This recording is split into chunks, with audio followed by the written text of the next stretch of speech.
Hey, what's going on, everyone? Welcome to another episode of About Abroad, where it's my job to introduce you to people who have built amazing lives for themselves in various foreign corners of the globe. We're talking with expats and thought leaders about moving abroad, remote work, visas, and all the fun and practical knowledge that you need to know to follow in their footsteps.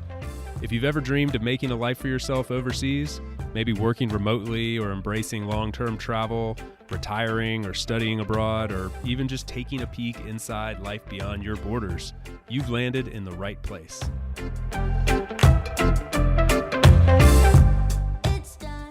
This episode is brought to you in partnership with my friends over at Kona. Those of you that have been listening to the show for a long time know that I am a huge fan of the remote work movement. However, I also recognize it comes with some challenges.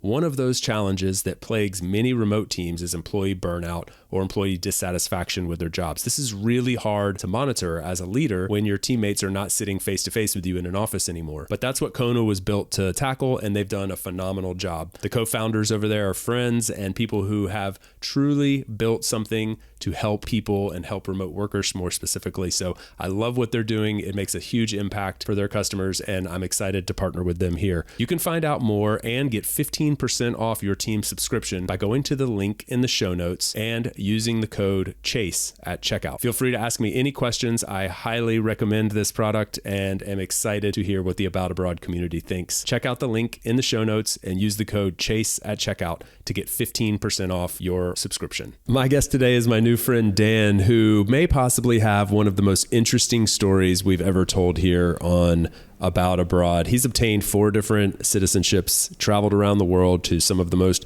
let's call them adventurous countries in the world, like North Korea and Afghanistan, for example, and plenty of other adventures along the way that we'll get into in today's conversation. But what I really loved about Dan's approach to global citizenship is how he feels a need to tell the story of the people who are from some of these countries that have fallen on hard times, not been given the same access and the same opportunity that many of us in other parts of the world have. So he's enjoyed his ride. He's experienced a lot and been able to see parts of the world that most of us will only dream of, and taken advantage of some of the opportunities afforded to him by obtaining citizenships around the world. But he also looks at that through a slightly different lens than I think a lot of people do. So it was really fascinating to dive into all of this with him and learn a bit about the countries that he's lived in, the countries that he's traveled through, the Canadian digital nomad visa, and a variety of other topics. So a lot packed into this one. I think you all will enjoy it. I definitely did, and I hope you will help me in welcoming Dan to About Abroad. So I think what's unique about my story is that I come from a super American family. So my parents were born in the US, my grandparents were born in the US, but I am about to obtain my 4th citizenship, and I chose to live abroad basically since I was a teenager, and have only returned to the US for a very short period of time. So I'm a citizen of the world. Being American is part of my identity, but in every country I've immigrated to, I've taken a piece of the values in those countries and incorporated them into my life. And that's what my value system looks like. Yeah. Yeah. I mean, and to I think some people listening, myself included, you can't fathom what it's like to get a second citizenship like that. That's not a very easy thing to do. To put that in context, I've been living in Spain for 5 years, and I'm still 10 plus, maybe 15 years away from obtaining a citizenship if I wanted to go the traditional route. So that's just it's not an easy thing to do. So for somebody listening to say, oh wow, yeah, 4 citizenships, that's a huge deal, man. But I didn't do it by descent. I didn't do it by investment. I did it by actually living around the world. Wow. What are those? Do you mind me asking? What are those citizenships? Yeah, and they have very interesting stories connected to each of them because I got them each in a very different way. Okay, so again, I was just born a regular American to an American family. My grandparents were all born in the New York, New Jersey area. So my first citizenship was when I was 18. I immigrated to Israel under the law of return and got Israeli citizenship. I served in the Israeli army. I started university in Israel. So that was from age 18 until almost 22. I came back to the US just for 2 years, and that's the last time I lived in the US. And I actually moved to the other side of the country. I'm originally from Boston, but I moved to Oregon, to Eugene, Oregon, finished my degree at the University of Oregon. And when I was 23, I went to South Africa for what was meant to be 3 months. And I wound up never going home. And I eventually became a South African citizen by naturalization, but there's a very interesting story behind it. My citizenship case was actually taken to Parliament because I was a whistleblower on corruption.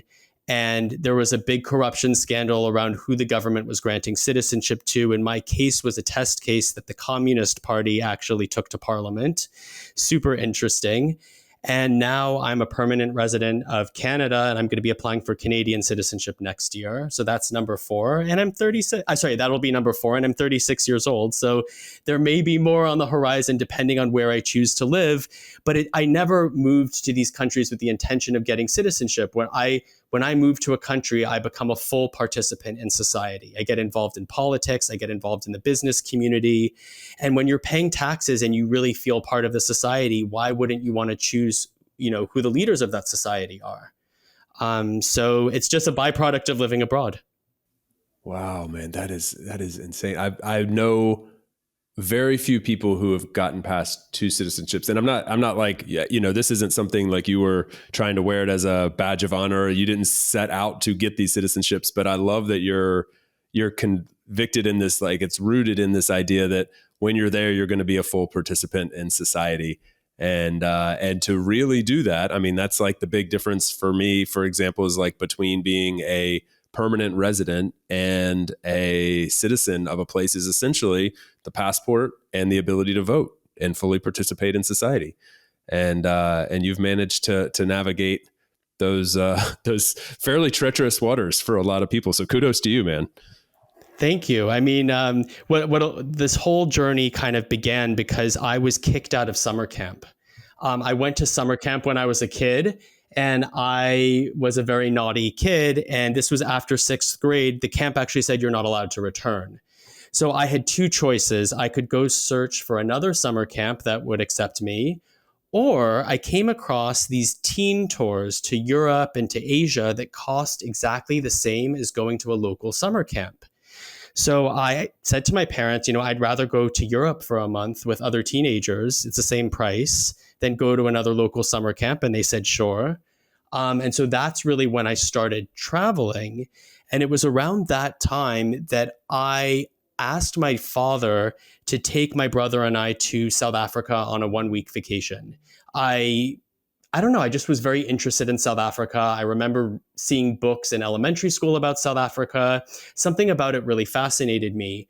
We went for a week to Cape Town and we visited a local school. And the principal of the school joked and said, oh, if you want to come to our school for a year, you're more than welcome to. And I took him very seriously and asked my parents, can I come live in South Africa for a year? And they said yes. So I wound up I would say it was probably beginning of 9th grade. I moved to South Africa, started high school there, lived with a local family, and it completely changed my life. It changed my value system. It changed how I viewed the world. And after I moved back to the US, I was finished high school in Boston, but I knew that I always wanted to live abroad. And that's exactly what I did when I was 18, because that was my next opportunity. Isn't it wild how it kind of like gets into your system in that way? I mean, you were discovering this at a much younger age than most people. That's why you're on track to have like 42 citizenships at this stage. But it does just sort of like get into your system once you've had a taste of it for certain people, not for everyone, but once you've had that taste and you realize it's going to be a part of your identity, there's no way you can not answer that call or scratch that itch, right? Absolutely. It part of my identity became exploring other cultures, living in other cultures. I was never satisfied just visiting. I really wanted to immerse myself in them. And as I said, my values have evolved as I've lived in different countries. And I've lived through some really, really crazy events in each country that I've lived in. And it's been interesting, even moving back to North America 2.5 years ago. I'm in Canada, so I'm in a different country, but it's kind of like same, but different. It's been quite the journey. It's been quite the journey. And I have a feeling that this isn't the last country I'm going to live in. I would be willing to bet a lot of money on that if I had the opportunity. Can you take me back real quick? Like, actually, I seriously have like 10 questions already, and I'm not sure where I want to start with them. But you mentioned early on. Well, I'm going to go back like chronologically here a little bit. How does a teenager make that happen to move to South Africa and go to school there? Like, was there a program in place, like an exchange program or something? Or did you like literally finagle that to like just go to that specific school because you wanted to? No, I made it happen on my own. I mean, I described it to people as like, I said, I'm going on an exchange, but there was no exchange. I was exchanging with no one. There was no program. I found a single mother who needed some extra income and had an extra room in her house. And I just paid rent as a 14-year-old and went to school with her and her sons. So it was my own program. But again, I think what it boiled down to is I never felt that I fit in where I grew up. I felt that as a child, I was so curious about the rest of the world, and I was in an environment that wasn't. I was also very bullied growing up. I mean, I later came out as gay when I was 16, but I always knew that I was a little bit different. I wasn't in an environment that was very accepting of different. So for me, there was a lot of appeal, even as a 14-year-old, to be able to just move to a totally different part of the world and start from scratch. No one knows you. No one's necessarily going to bully you. Of course you're different. You're a foreigner in that country. It's obvious. But I really liked that idea of going somewhere else and just starting afresh. And that's how I think it started. I think if I had been, a popular kid in school, I probably wouldn't have gone and lived abroad. There would have been no reason to. Yeah, that's exactly. I can totally relate to that. And I've met a lot of people who have said that something along the lines of like, they were worried that when they left, they would kind of like lose a piece of themselves. You lose your community, you lose home, sometimes you're losing a job or a house or, something like very tangible. But I often find that a lot of people sort of find themselves in that because they're able to really let their guard down and be exactly who they want to be. Exactly as you said, you're a foreigner already. So it's okay to be a little different. And because you can just chalk it up to being a foreigner. And there's something liberating about that, like completely liberating. I agree. Yeah, I'm glad that opened that door for you, and maybe that can be inspirational for someone else who's kind of trying to find their way, find their place. It's a big world out there, and there's a lot of very accepting people of a lot of people coming from a lot of different vantage points. So that's really helpful. And then, so the other question I wanted to ask you, like I was trying to decide between these two. I'm glad I get a chance to get to both of them. What was it you like? A lot of people have moved abroad. Almost everyone on this show is coming from that standpoint. I'm very certain you're the only person that's come on this show that moved from the U.S. to back to Israel to join the Israeli army, and you called that something which I didn't know the name of it. Can you just walk me through that process a little bit, because I am genuinely curious about that. Sure. So, the term that we use in Hebrew, it's called aliyah, which means to ascend. Because for Jewish people moving to the Holy Land, it's, you're rising on a spiritual level. So it's called aliyah. It's a very specific term for immigration to Israel. And basically, when the state of Israel was created, they created a law that was a response to the Nuremberg laws. So the Nazis said that you were considered Jewish if you had one Jewish grandparent. It didn't matter if you were practicing another religion. If you had one Jewish grandparent, you were good enough to be exterminated. So when the state of Israel was created in 1948, they said, well, we now have an obligation to protect all those people who would have been killed for being Jewish in the eyes of the Nazis. So we're going to create something called the law of return, which says that if you have one Jewish grandparent, you and your spouse and your children can immigrate to Israel and automatically receive citizenship.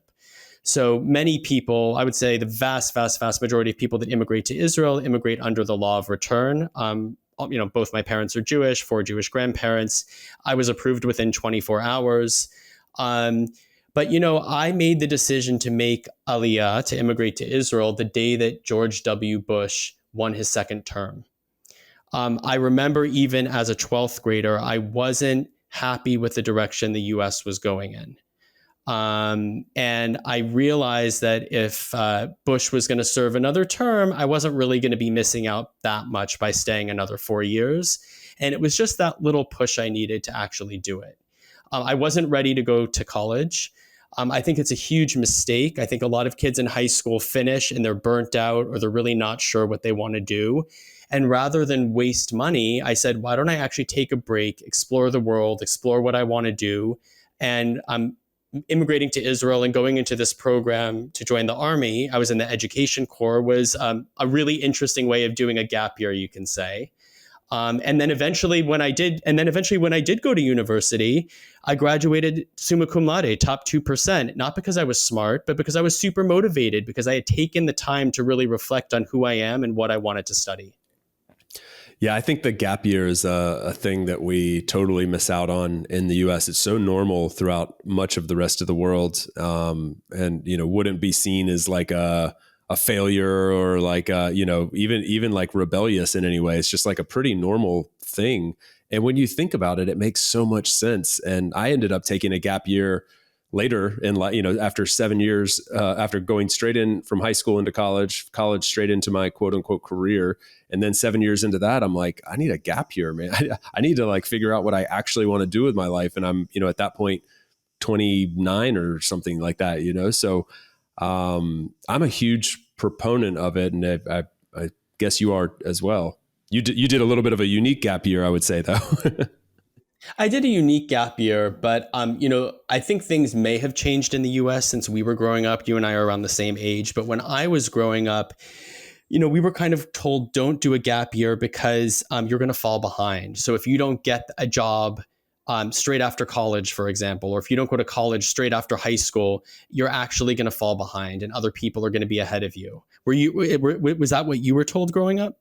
Yeah. I think that was it. In fact, I would say it wasn't even on my radar. Like it was like, if you don't go to college right away, I think the right away was in parentheses, right? It wasn't even like a question. It was like, you're either going to go into like blue collar work, or you're going to go directly into college and go into white collar work. And it was like, I don't know that there was another path that seemed, not even relevant, but like available. And I think that's shifted a bit. Yeah. I think that people are starting to accept that careers are not linear anymore. Some people start very successful companies in their 40s. Some people start university at a later age. But I think we grew up in a very different era. So I did that gap. Well, I did those 3 years in Israel. They were incredible years. I had to learn. I was in an army. So I was in the education corps. I did a course with 99 other Israelis, and my job was to teach Israelis about their country in Hebrew. And I was the only immigrant. So when I was in Israel, I did come to Israel with some Hebrew. I studied it a bit in high school. My Hebrew was okay, but I went to intensive language school, and the army, I was just really thrown into the deep end, and I learned the language. I felt very comfortable working in the language. And I even started university in the language. But Jerusalem, which is the city I lived in, was a very, very intense place. I mean, and if I look at the 3 years I lived in Israel, I feel like every time I live in a country, I live through some like monumentous event. So when I lived in Israel, they had the disengagement from Gaza happened like a week after I moved to Israel. And like the country was like on the brink of civil war. I was there for the Lebanon War in 2006. When I was in university, I was there for the longest university strikes in Israeli history, where we didn't go to class for 6 months. And, something that I found there were many things I loved about living in Israel. It's a very, very warm culture. And I don't think at least when I lived there, it was a far less materialistic culture than the US. But what I found challenging about living in Israel is you really couldn't make plans. You couldn't make summer plans because there might be a strike or there might be a war and your classmates are going to be called up to the army. You really had to live in the moment. And I learned about myself that I actually function better in environments where I can actually do a bit of planning. You can't control everything in life, but I like being able to make basic plans. And that's very difficult to do in Israel. Yeah, I mean, those are some real challenges. Like I struggled a little bit living in places like Spain and South America, where it's they struggle with time. Like oh sure, 2:00 is 2 to 3, 4. Tomorrow is sometime this week, maybe next. But that's a whole different set of challenges that you were facing. We had some interesting discussions on this show, and both on the air and off the air, about immigrating to or living in Israel. And one of the themes that sort of arose for me was that like you become sort of like accepting of the fact that like conflict is a part of life, and you just kind of power through that. And does that resonate with you as well? Absolutely. Absolutely. You never know when the next war is going to break out. But there were moments in Israel where I asked myself, what is this kid from Boston doing here? How did I put myself in this situation? I mean, I lived in Jerusalem, which was also the epicenter of like suicide bombings. So, I mean, I remember, a suicide bombing happening just like down the road, and everyone was rushing to get on the buses to get away from the area and go home. And I didn't know, sitting on that bus, is there going to be now a double suicide bombing, and there's going to be now someone else on this bus to blow us up. And I remember just asking myself, how did I get myself into this situation? I'm from Lexington, Massachusetts. But those are pretty, formative experiences to have as a teenager when all your friends are just partying in college, or learning how to use a gun and doing basic training.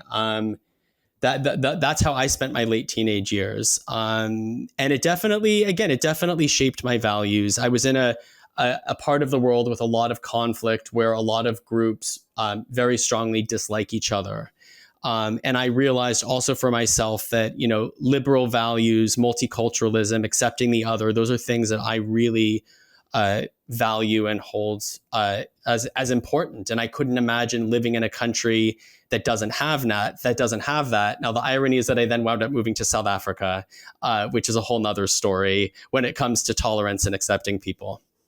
Yeah, I mean, I couldn't help but draw that parallel as well, considering your values, and just talking, basic history, and so that's kind of fascinating. Would it be correct to say, because so the listeners might not know this, but I know a very tiny bit about you, before we had some exchanges, online before this, and I mean, you've been to some places around the world, like just traveling, I won't rattle them off, but North Korea and I believe Iran and Iraq, and so you've been to some places that know conflict and stress, and they're not exactly on the tourist track, the standard tourist track at least. Is that something you seek out? Like, do you kind of is it an adrenaline thing, or what is it for you? You feel like when you're that teenager asking yourself that on that bus. How do you answer that question? Like, how did I end up here? So I would say, yeah. So I've been to some very, very topical countries, countries that we hear a lot about on the news, countries that we grew up in the US learning about in school. We had wars in some of these countries. I mean, for me, I think it's a few things. So I was always traveling. It's something I love to do. But what happened was I got South African citizenship in 2018. And it was a long battle to get citizenship. I mentioned that, my case went to Parliament. It was really, really crazy what had to be done just to get my application approved, because it should have been approved in the first place. But yeah, once I got it, I wanted to celebrate. And I said to myself, where in the world can I go now that I wasn't allowed to before? Where does my government not want me to go? And so the very first place was, of course, North Korea. After Otto Warmbier President Trump actually made North Korea the only country that U.S. passport holders cannot enter. It's actually a felony for an American to visit North Korea. But now that I had this very neutral passport, I said I actually want to go see it for myself. I wouldn't say it was just dark tourism. We learned so much about the Korean War. We learned so much about North Korea, and I realized that I was in a privileged position as an American to actually be able to go visit. And I was probably the only American in North Korea while I was there. There were only about 50 tourists in the country. We met all the other tourists in the country, and I was the only American. That was quite eye-opening. But you have to remember, there are many levels of countries that I'm not allowed to visit for various reasons. So don't forget, I am American. I'm also Israeli. So there's a whole nother list of countries that I'm banned from visiting because of that. I'm Jewish. I'm gay. So there's also many countries where it's very, very uncomfortable to be those things. But ultimately, we learn about these places in the media, but we're actually never really shown a human face of what these people who stay in these countries endure. How much spirit do you have to try to find joy living in North Korea or living in Taliban-run Afghanistan? And so for me, I feel a very special responsibility, not just to visit these countries, but to actually connect with people there, come back and tell their stories. So I see myself as a bit of an amateur storyteller, a humanizer of people from countries that we're told that we should be afraid of. Where do you tell those stories? Like, is there a, well, I'll let you expound upon it. Sure. Any way I can. So I write articles, I am on podcasts, I give talks, all free of charge, of course. And it's simply to humanize the other. Also as a Jew, there are many, many countries and cultures that we're really, really afraid of. So I humanize these people to my own community, the Jewish community. I humanize some of these places to the gay community. I went to a gay house party in North Tehran.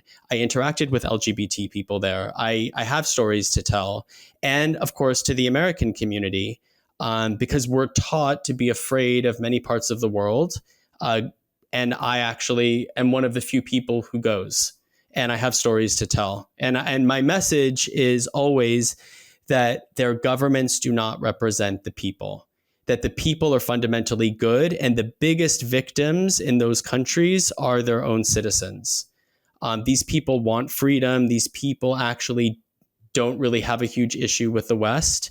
They actually want to be more like the West. But they're brutally repressed. And, some people say it's unethical to go to these countries. You're giving the government money. What message are you sending? But what's the price of not going? What's the price of these people never meeting a Westerner, never seeing what's possible? What's the price of us never humanizing them? And just depending on what the media tells us. So that's a risk and a price that I'm willing to pay. One of the things that stands out to me is like when you mentioned that people on the other sides of some of these imaginary lines don't actually demonize the West as much as we tend to think they do. I think a lot of people, like North Korea in particular, comes to mind, right? Like people believe, at least what we're taught, what we believe is that everybody there just like has a deep hatred of the U.S. and or they're being they don't have a choice. They have to at least act that way to because there's somebody watching at all times, right? So when you were there, like, did you actually get to interact with people from North Korea without having like a minder standing over their shoulder and actually have like a real conversation? Or was everything very like highly orchestrated and sort of like a play put on in front of you? So North Korea is a bit of an exception. It's the only country that I've been to where you really don't have freedom to venture off on your own and talk to people. We had 2 English-speaking guides. They had never been out of North Korea. I assume they come from elite families. Then we had a driver and a cameraman. So the driver and the cameraman were watching each other. The guides were watching each other, and everyone was watching us. I mean, we couldn't even go to the bathroom without, having someone accompany us. With North Korea, of course, I didn't discuss politics because everyone was watching each other. But what I did do is I tried to connect with my guides, for example, on a human level. So we talked about our love for animals. We talked about just sort of simple things that as human beings we have in common. But if I think of one of the most memorable experiences, it would be actually in Tehran, Iran, which was a month after that North Korea trip. We were standing in the former U.S. embassy. It's now called I think it's called the Den of Espionage is the name of the museum now. And we were a bunch of Westerners, and our guide, who's an official museum guide, was telling us how much they love President Trump in Iran. And I was very surprised. And I said, how come?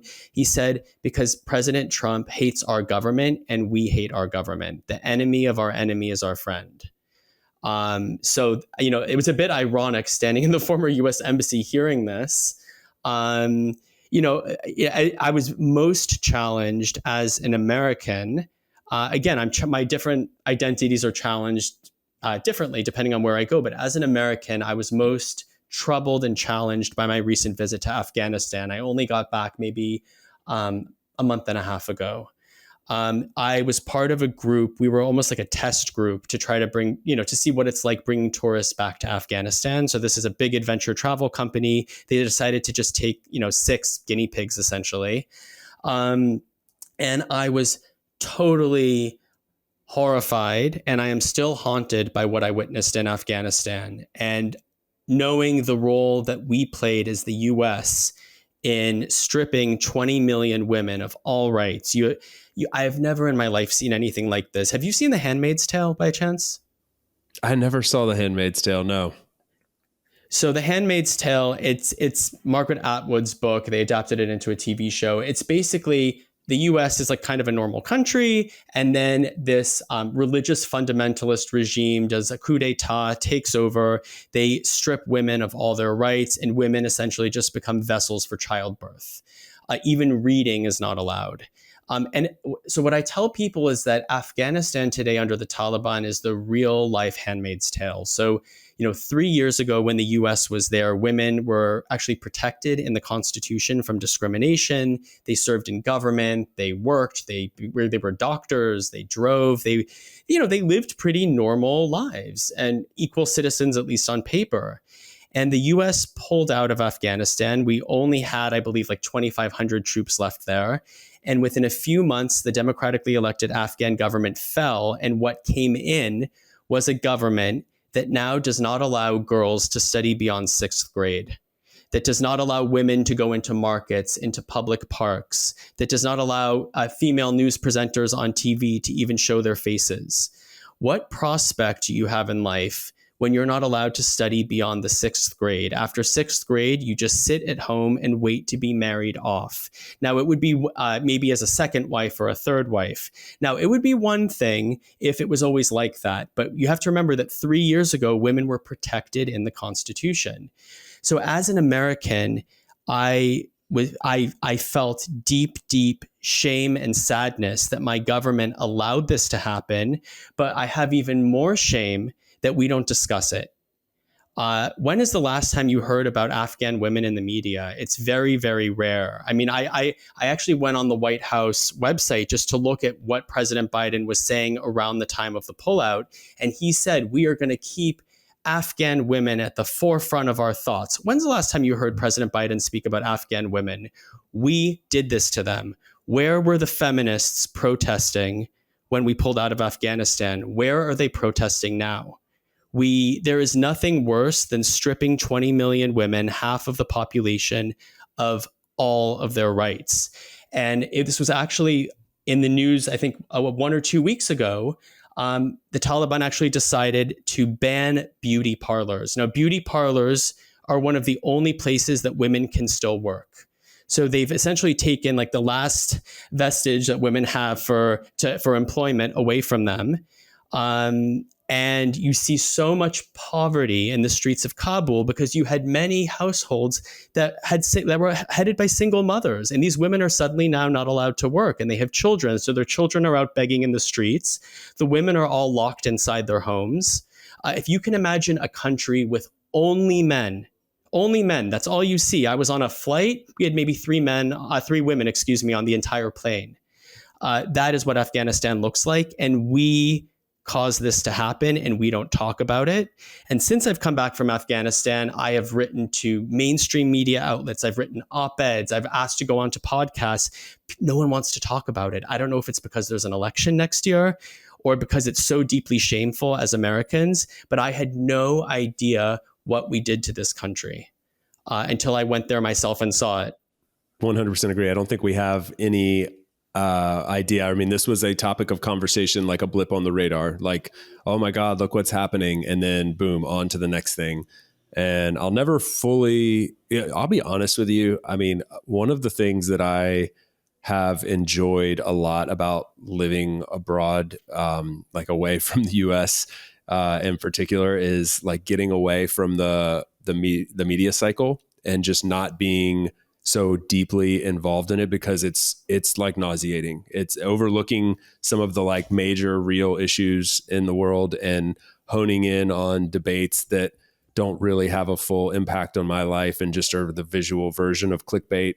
And I kind of just find myself disgusted by it. And so it's been really nice living outside the US and not having that shoved in my face. But whenever I'm back home or whenever I'm being visited by people from the US, I inevitably kind of like get drawn back into it a little bit. And I'm reminded of that. Like I forget that this is a thing that I'm happy to not have shoved in my face all the time. And then I'm reminded of it.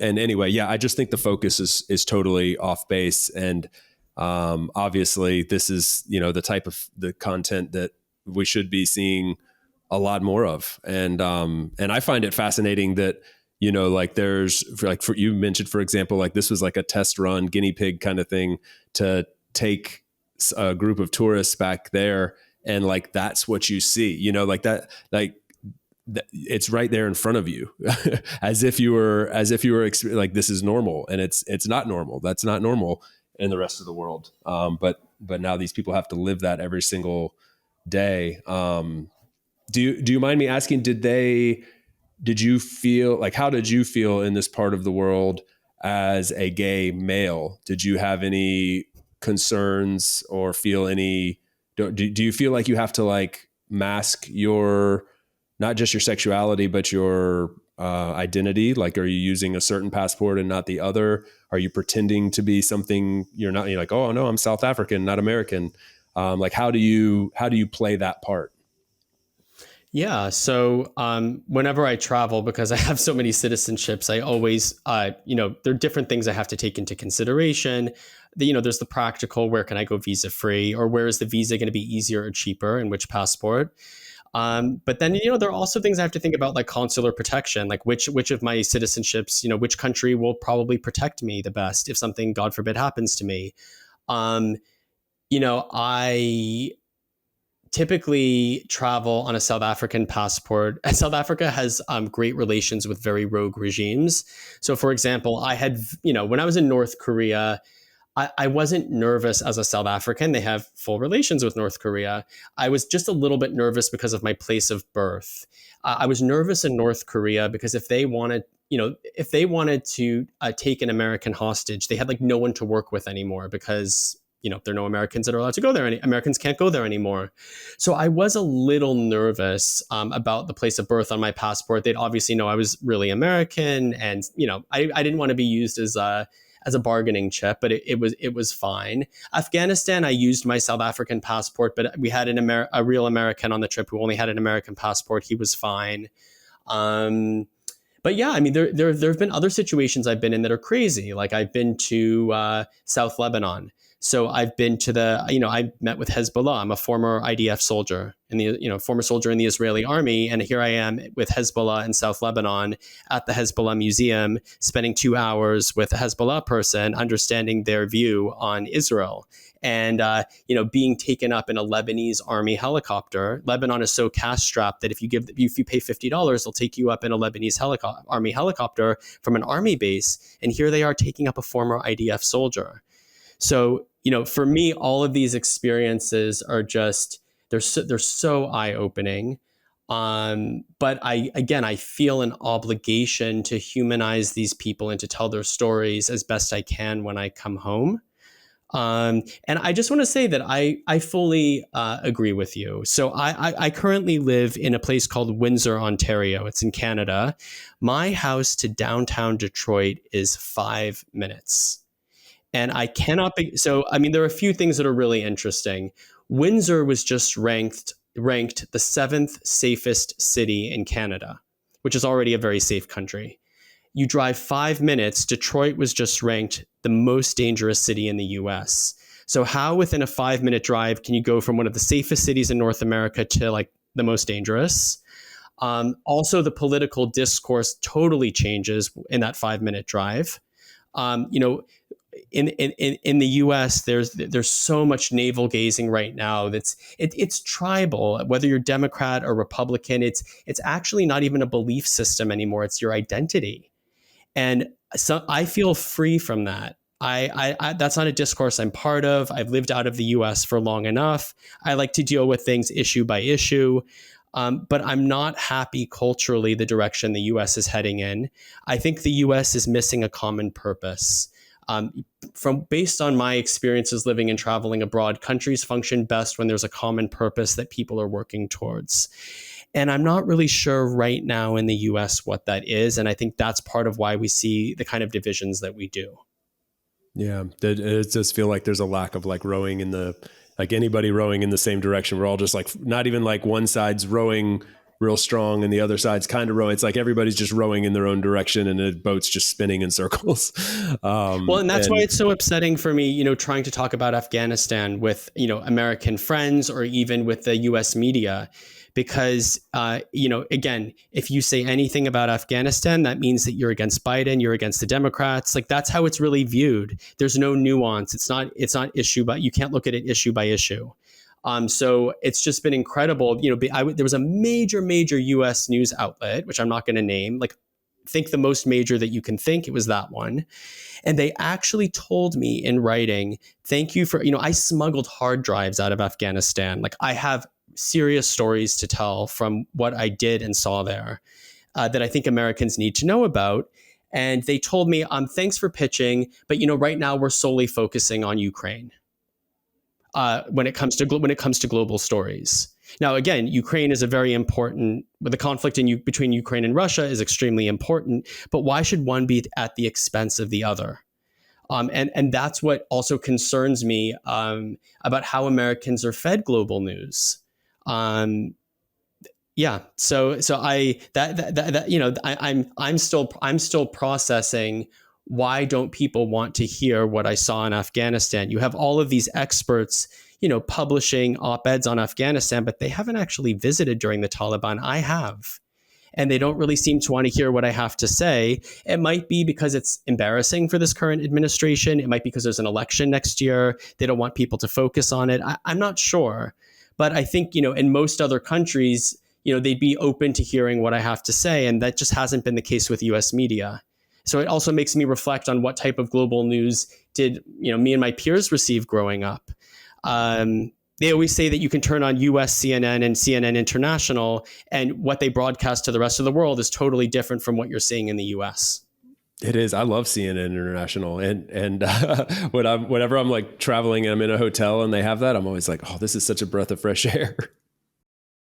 We'll be right back to the show after a quick break for a note from our sponsor. Hey guys, so many of you write in asking some form of the question, how can I become a digital nomad or location independent professional? And there are obviously a ton of ways to answer that question. I also don't have all the answers, which is why I'm so excited to be partnering up with my friends over at Noma, and they have created the Nomad Academy, which we are going to be launching here very soon. You can get access to the course with $250 off by using the link in the show notes and entering the code CHASE250 at checkout. This is a course that's going to be taught by some of the leading digital nomads in the world. I can't wait to learn from them myself, and I'm also really excited to be teaching a course there. So if you want to join us, go to the link in the show notes, click on it, and then enter the code CHASE250 at checkout and become that digital nomad and location independent professional that you have always aspired to be.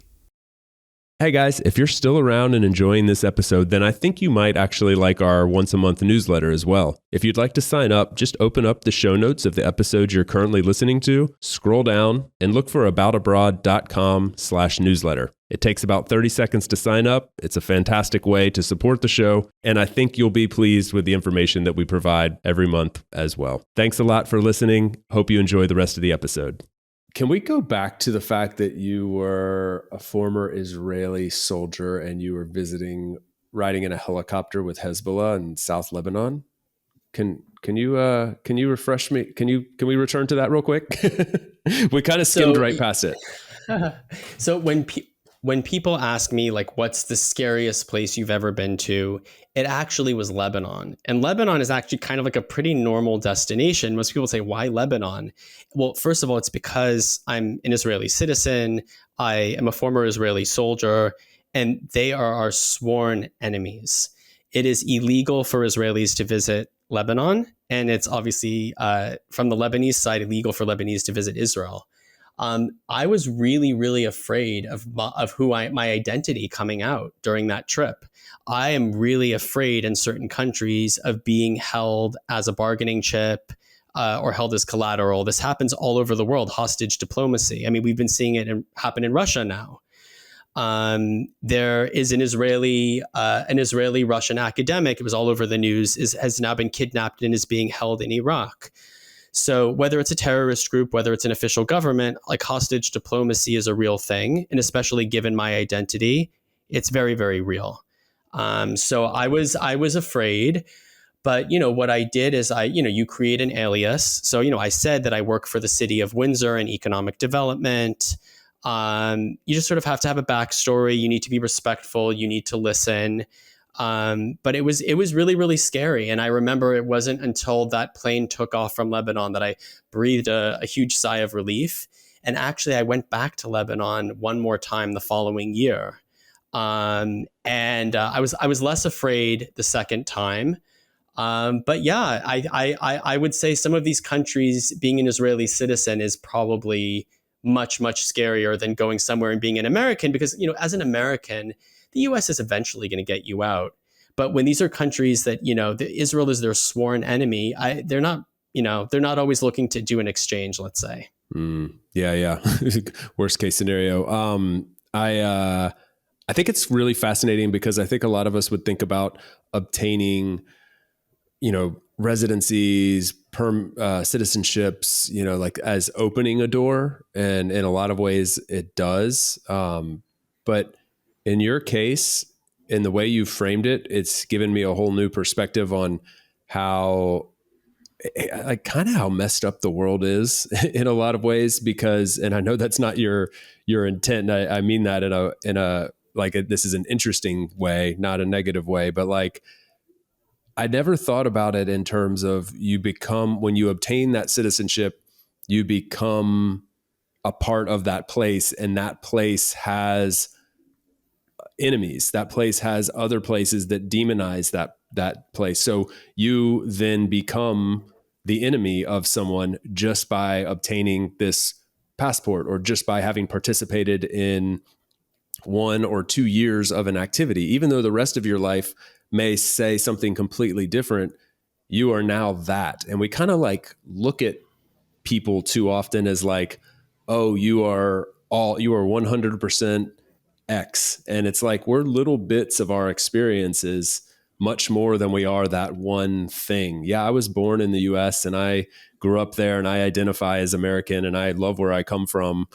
But I have a lot of experiences from a lot of different places around the world that also make up who I am. And so if someone were to look at me and say, I hate all Americans, which has happened, like actually plenty of times. And, I would tend to think, well, like, you don't even know me. There's a lot about me that you don't know. I might actually agree with a lot of the things that you hate. But I always thought about it just from that perspective, not about from the perspective of when you obtain this citizenship, or when you become a part of a new place, you also inherit with that the downsides and the enemies that come with it, and having to conceal that from time to time and juggle it the way you do is actually like pretty fascinating. Yes, yes. I mean, I almost feel like in a way, I'm marked for the rest of my life because I'm an Israeli citizen, but it has also opened up parts of the world for me. So for example, I've been to Russia several times. Israelis can go to Russia visa free. By the way, South Africans now can too, but that was more recent. Yeah, I mean, I spent time in Russia when it's really, even before the war, it was really, really hard for American and European citizens to get visas for Russia. And I had really profound experiences there. Israel even opened up Brazil for me at a time when Americans needed visas to go to Brazil. So, I mean, Israel has opened up certain parts of the world for me. But it's now definitely something that I have to think about before I travel to, a number of majority Muslim countries. But again, that's just the travel part of my life. I mean, most of my life was actually just living day to day. So if I look at South Africa, I compare it to what's happening in Venezuela. So I moved to South Africa in 2010 when I went for those 3 months. So it was right after the FIFA World Cup. The currency was strong. I actually left partially because I finished college, you did too, in the midst of the global financial crisis. So we were taught if we go to school, if we work hard, there are going to be jobs for us, things are going to be rosy. And we actually graduated college and people were just moving home. We couldn't get jobs. So I said to myself, if there's ever, and this is at the age of like 23, if there's ever a time to go out and have an adventure, this is the time to do it because there's nothing here. My parents even said, don't come back to the US right now. There are no jobs. It was very, very bleak. And I went to South Africa because it was actually, that was a time when like Brazil was doing well, South Africa was doing well, emerging markets were booming. I'm joining you right now from Lisbon, Portugal. During the global financial crisis, hundreds and hundreds of thousands of Portuguese left and actually migrated to places like Brazil, Angola, Mozambique, because those emerging market countries were doing much better than Western countries. So I was kind of like a Portuguese person moving to Angola, but maybe like an English speaking world version. So I went to South Africa. The economy was doing well. There was a lot of optimism. Mandela was still alive. Things were looking really, really good. But during the 10 years that I lived there, I watched it go through, as I said, maybe what happened in Venezuela, a real degradation of its institutions, the institutionalization of corruption.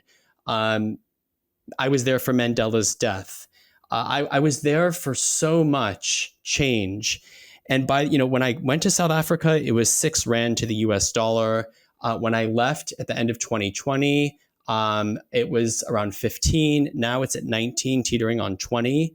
People in South Africa now don't have up to 10 hours of electricity a day.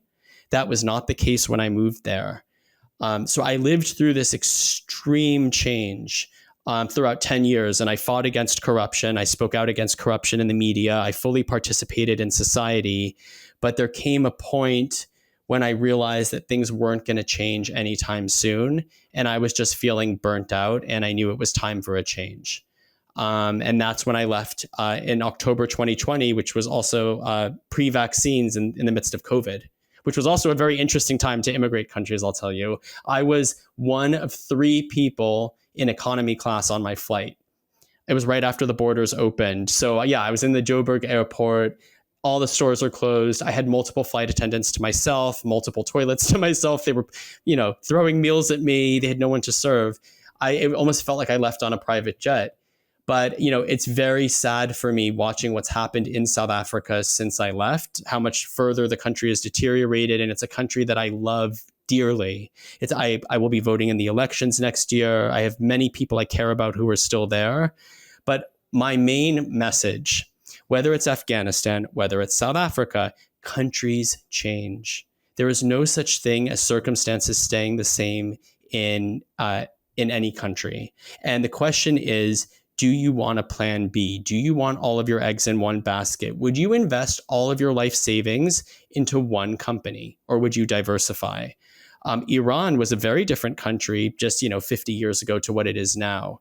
And the question is, why do you think your country is going to be the exception? Countries improve, they deteriorate, they improve again.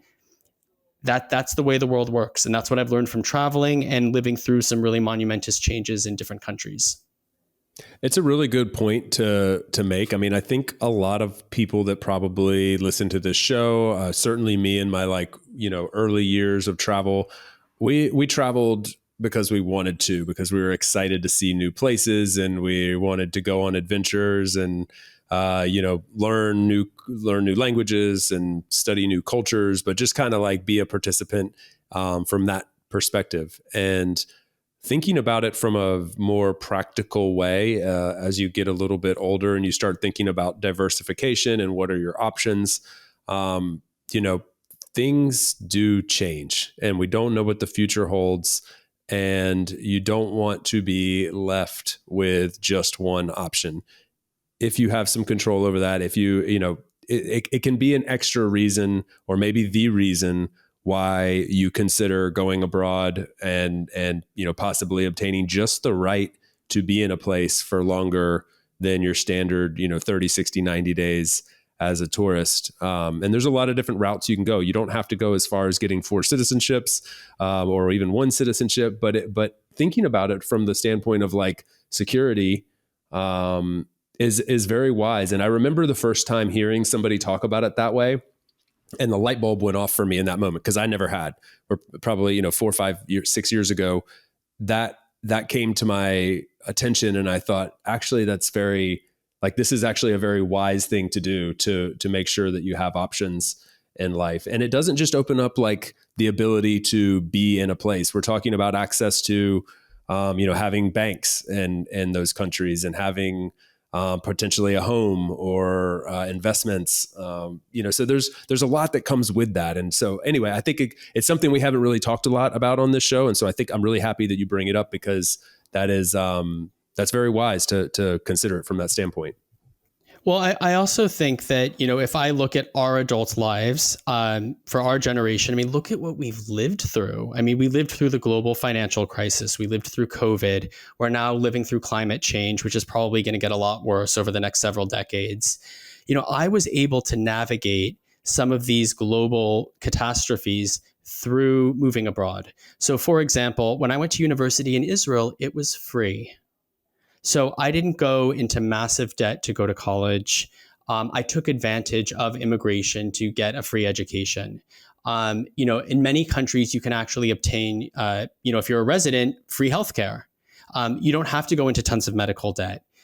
When the global financial crisis happened, I said, okay, well, there are no jobs at home. I'm going to go to a booming emerging market and start my career there. And that's exactly what I did. And I did really amazing stuff in South Africa that I don't know I would have had the same opportunity to do at that time in the US.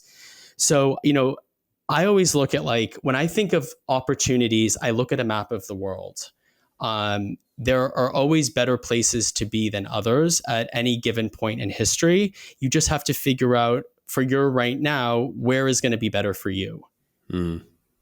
Great way to put it. Do you think you'll stay in Canada long term? And how do you define long term? And then part 3, breaking lots of question asking rules here. Is there a place already on your map that you've got your eyes on? Sure. So I mean, I'm gonna stay in Canada until next summer when I can get citizenship. I'm so close, anyways. There are a lot of things I like about Canada. I mean, did you learn a lot about Canada growing up in the U.S.? No, isn't it wild? I mean, you just don't there's all these like stereotypes and jokes about it now. But I mean, as a teenager, I couldn't have told you if Vancouver was on the east or the west coast and what the capital was. Like, I mean, you just don't. It's amazing. Like we do some world history and world geography, a very little bit, emphasis on little, but like we learn almost nothing about our neighbors to the north. So yeah, there are many things that I like about Canada. So I generally agree with the societal values, and it's the first place I've ever lived where I agree with the societal values. So, I think there's a bit more of an emphasis on the collective. So it's saying that if we have people in our society that are impoverished or that don't have access to opportunities, it's actually going to harm the collective. So we need to kind of look after everyone to a certain extent. And I really appreciate that. Having lived in countries with extreme inequality like the US and South Africa, I really appreciate Canada's approach to immigration. Canada's probably the only Western country that's really ramping up immigration. They don't have it's an aging population. Canada's looking to bring 500,000 new immigrants to the country every year. Whereas in many other Western countries, they're looking to restrict immigration. So I think there are many great things on paper that I like about Canada. There are things, though, that I struggle with. So, I mean, the weather is obvious. The taxes are high. So, especially if you're starting a business, financially, that might not make the most sense as a place to live, especially if you don't have children. You're paying a lot of taxes, but you don't need access to all the services. You're not sending your kids to public schools, for example. I think that I will be in Canada for sure until next year. I have a fantasy of living in Europe for a period of time. I've traveled extensively in Europe, but I've always kind of done it in like a rushed way. You have like 2 weeks or a week. So I actually really like the idea of being based in Europe for 1 year. And part of why I'm in Lisbon right now is I'm checking it out as a potential place. And kind of just slow traveling Europe. I mean, I see what you do and I think it's incredible. And that's a life experience I want to have. There are many things I appreciate about Europe. I appreciate the history. When you go to tourist sites here, there's nothing like this in the New World. I appreciate the access to travel, the access to other cultures, the work-life balance. It's an experience I want to have. It might not be forever. Maybe it'll just be for a year or a few years. But my gut tells me that that's the next adventure I'm going to have. I thought it was going to be for a year too, so be careful. Europe might dig its claws into you. You mentioned the 500,000 people a year that they're welcoming into Canada from outside of Canada is like a pretty incredible number. I think like that really caught me off guard. I mean, that's massive, especially for the size population that they have. That's huge. And on that note, do you know much? They just introduced the Canadian digital nomad visa.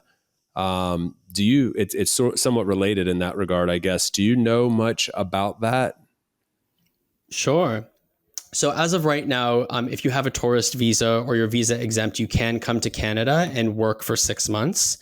My understanding, the minister announced it, I think it was 2 weeks ago, they are actually going to be coming out with like an actual digital nomad visa. But as of right now, you can just do it. I met someone a week ago in Windsor, and I'd never met anyone like this before. He is digital. He lives in Vancouver, but he decided to rent out his apartment and travel the whole country as a digital nomad. And it's like the first time I've ever met a digital nomad in a Canadian city. Canada's not like a cheap country, and it's actually quite expensive to fly between Canadian cities. So it's not really like a typical destination for a digital nomad. I'm really interested in following his journey throughout this year of what is it like being a digital nomad in a small town or a large city. Do you think a lot of people are going to take that opportunity up to go to Canada as a digital nomad based on your conversations with other digital nomads? I'll be honest, like it came out of left field for me because I don't hear Canada. I hear Canada in regards to like, that's a great place to go live.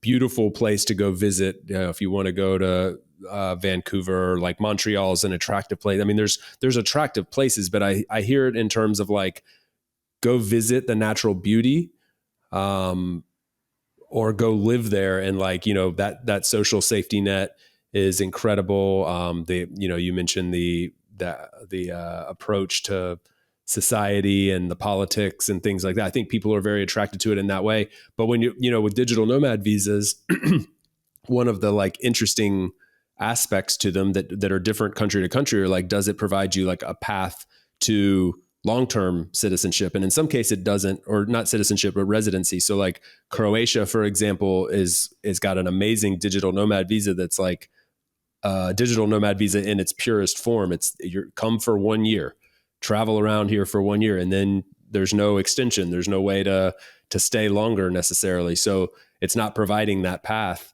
But that works really well for Croatia, I think, because, it brings people in and they kind of settle down and they travel and then they move on. So I'm really interested in this. Like I don't know the answer to the question. My gut tells me it's like people are going to wonder, well, is there a way that I can parlay this into a long-term stay because I'm at that chapter in life and Canada would be a great place to live. But maybe that's not even necessary since they're wanting to pull in, 500,000 people a year anyway. So yeah, I'm kind of intrigued as well. Like I've got the same question you do. Well, so yeah, I mean, when I think about it, I think that people who will be going to Canada as digital nomads will be people who will want to test drive the country prior to moving there. So when the minister made the announcement, he actually said, digital nomads will be able to come work here for 6 months, and if during those 6 months um, they happen to find, it's either 6 months or a year. It actually might have been a year. Sorry, it's a year. They'll come for a year. If during that year they find a local employer, then we're going to actually create a process to make it easy for them to transition to a work permit. And once you have arranged employment, in Canada and you've worked for at least a year, you get, I believe it's 200 extra points on your express entry, because Canada works on a point system. So basically, the reason to do it is, when you spend a year in a place, you're going to network with people in your industry. There's a higher chance that you're going to meet someone who will be willing to offer you a job. And then you do it for a year. And then you get extra points and you can become a permanent resident. And then after 3 years, citizen. So I can't see lots of people coming to do it just for the fun of it. I think people would do it actually as a path to eventually obtain permanent residency in Canada, because the minister explicitly said that they're going to create an easier process to transition to a work permit should you find a local job during your time there as a digital nomad. So, I think that if you're going to immigrate to a Western country, I do think Canada's a great country to move to. Who wouldn't want to move to a country that's pro-immigration, pro-multiculturalism? It is very expensive, but life in most Western countries right now is becoming prohibitively expensive. And especially if you're from the US, it's a way of living abroad, of not having to live with a culture war day to day, of living in a politically progressive place, but still having access to all your friends and family in the US.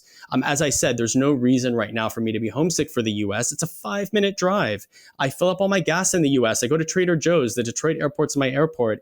I have all the benefits of Canada, the calmness, the no culture war, the politics, and the less income inequality. But then I also have all the benefits of the US, the great consumer offerings, those cheap flights from the Detroit airport to other parts of the States. So I get the best of both worlds. And I think for Americans who might not want to go to a super foreign country, but who want to leave the US, Canada is a good option. And the digital nomad visa could be a very interesting way to eventually obtain a local job. That's fantastic that they're offering that. And so you answered the question for me by expounding upon it. I absolutely think this is going to be a huge success for Canada because of exactly what you said. And they're being very progressive about the way that they're approaching it. For example, allowing people to obtain employment while they're there, not just have their external income coming in, which is what a lot of people want. A lot of these countries want. They're actually taking it a step further and saying, yeah, bring that income with you, spend it here. And then while you're here, find a job, stay permanently, contribute to society and our economy in that way. Like, I think it's genius. Well, my understanding is they haven't released the regulations yet. So I think we're all waiting to see what those look like. The big question I have is what's going to happen to your spouse. So often when you come to Canada on a work permit, you come on a closed work permit. So there's one specific employer you can work for. Your spouse gets an open work permit. They can work anywhere unrestricted. So I'm really interested, let's say you're a digital nomad, but your wife isn't. So you come on a digital nomad visa, but then what happens to your wife? It's going to be very interesting if they treat it the same as a closed work permit and your wife gets an open work permit and can get a local job before you. So yeah, I think we're going to hear about those regulations soon. And I'm watching that space. Well, I'll bet you are. You have a very interesting story to tell, and even more interesting that you're telling the stories of the people that you meet along the way. Voice of the voiceless kind of comes to mind. So thank you, Dan, for telling those stories, for sharing yours, and for having such an adventurous spirit. Like that's infectious. And it's a lot of fun to dive into, but it's also, you touch on some very real subjects that need more light shed on them. So I definitely appreciate that. I'm sure the audience did as well. While I've got you here, I know that you have recently launched a business that I think will resonate with the audience, putting some of these life practices or life experiences into practice. and I want to make sure people can follow up with you and connect. So can you quickly tell us a little bit about your new venture, and then also where people can find more out about that and also connect with you? Sure. So for years, I was working with various governments on their immigration programs, whether it be South Africa or Canada. I really am obsessed with immigration. I'm obsessed with regulations. I totally geek out on it, and I've done it myself. So for years, I was helping people who thought that they didn't have any options figure out where in the world they can actually immigrate to. I cannot begin to tell you how many countries I've been to where people say, oh, I really, really want to leave, but like, I'm from Lebanon, where can I go? And so my mission has been actually to open people's eyes to the fact that they actually have many options. Immigration regulations are changing constantly, and you have many more options than you think. So I started a business called Rootless Mobility. I officially launched it a month ago, but again, I've been doing this for people for years. And I just said, if I've been doing this for years, why don't I just offer it to like a wider audience? I love doing this and I'm good at it. One of my favorite stories is a friend of mine. He's in his late 50s, and he doesn't want to return to the country that he's from. And he said, I'm in my late 50s. What options do I have? I'm stuck. I have to return. And I worked with him. And not only am I helping him get an EU passport, but I'm also helping him get permanent residency in a Western country. So he's actually now going to have two options, whereas he thought he was in his late 50s and he had none. I have so many stories like that of clients that come to me feeling hopeless, whether it's because of their age, they think they've aged out of immigration, they can't afford it, or just emotionally, they don't know that they can do it. And I work with them to figure out what their options are and to actually implement it. So the business is called Rootless Mobility. The website is rootlessmobility.com, also Rootless Mobility on Instagram. And it gives me just enormous satisfaction because it's not people's fault that they were born in the wrong place at the wrong time. It's a birth of, the lottery birth. But there's no reason why people shouldn't know what their options are and actually implement them if they want to make a change. Some places actually are just better than others. Some places are more tolerant. They are better for women. Some places actually are better if you're a tech professional. Some places will give you a stronger passport quicker. They will give your kids a better education than you can get at home. Some places are better than others. The grass sometimes actually is greener, but you need to know what your options are. And as I said, when I think of opportunity, I look at a map of the world. And when I look at opportunities for my clients to migrate, I look at a map of the world. An immigration lawyer can only specialize generally in one place. So you go to an immigration lawyer when you've decided, I'm moving to Canada. How do I get to Canada? I work with people before that, people who say, I know I want to leave my country. I just don't even know what's possible. So that's my business. And I'd love to work with more people, and they're welcome to get in touch. I'd love to have a conversation with them. Fantastic. Well, you're drawing on some pretty incredible life experiences. And I know firsthand, I think maybe people get tired of me saying this on here, but I'm just a huge fan of outsourcing what you're not good at. And I promise you, no matter how good you think you are at navigating this world that Dan is a professional in for your first time, you're not going to be good at it. And you need to have someone that knows that space well to kind of show you the ropes a little bit. It's a wise move, and financially, and also to save yourself headache and time and make sure that everything's done correctly. So I'm a huge fan of it, and I know for sure, like, the world is a big place. You need someone who's seen the world to be able to tell you where the grass actually is greener. So awesome stuff, Dan. Thank you for sharing. We will have links to all of Dan's websites, social media handles, everything in the show notes, so you guys can access that there. And please do follow up with him. Dan, I thoroughly enjoyed this, man. Thank you so much for sharing and being so generous with your time. This was a lot of fun. Thank you so much for having me, and I look forward to continuing to listen to your show. Thank you. Speak to you soon. Bye-bye. Thanks for tuning in today from wherever you are in the world. Once again, I'm Chase, and this has been another episode of About Abroad. For those of you wondering how you can best support the show, I have made it super simple for you. Just go over to the show notes of the episode that you just finished listening to and click on one of the two following links.